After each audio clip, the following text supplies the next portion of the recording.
একটা নির্বাচন চাই, যে কোনো মূল্যে একটি নির্বাচন চাই। নির্বাচন ধারণ করবে অসম্ভব একটি ঝামেলার মধ্যে গোটা জাতিকে, গোটা দেশকে পড়তে হবে, এ ব্যাপারে সন্দেহের কোনো অবকাশ নেই। ফলে আমরা বাম গণতান্ত্রিক জোটের পক্ষ থেকে আমরা যে কোনো মূল্যে ফেব্রুয়ারির মধ্যেই এই নির্বাচন অনুষ্ঠানের আশা করছি।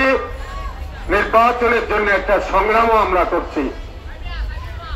আজকে যে ইস্যুতে আমাদের সমাবেশ, তা হচ্ছে আমরা যখন নির্বাচনের আকাঙ্ক্ষা করছি, তখন আবার নতুন করে দেখলাম আচরণবিধি, নির্বাচনের বিভিন্ন নিয়ম কানুনের মধ্যে তারা যে পরিবর্তনগুলো তারা আনলেন, সেইটা হচ্ছে ওই স্বৈরাচারী শেখ হাসিনার আমলে আমরা 5,000 টাকা দাবি করেছিলাম জামানতের টাকা, তখন যেসব দাবি করেছিলাম সেই শেখ হাসিনার আমলের চেয়ে আরো খারাপ, আরো ক্ষতিকর আমরা এই সরকারের যে নতুন যেসব ঘোষণা, সেই ঘোষণার মধ্যে আমরা দেখলাম 20,000-এর জায়গায় 50,000 টাকা জামানত করা হয়েছে।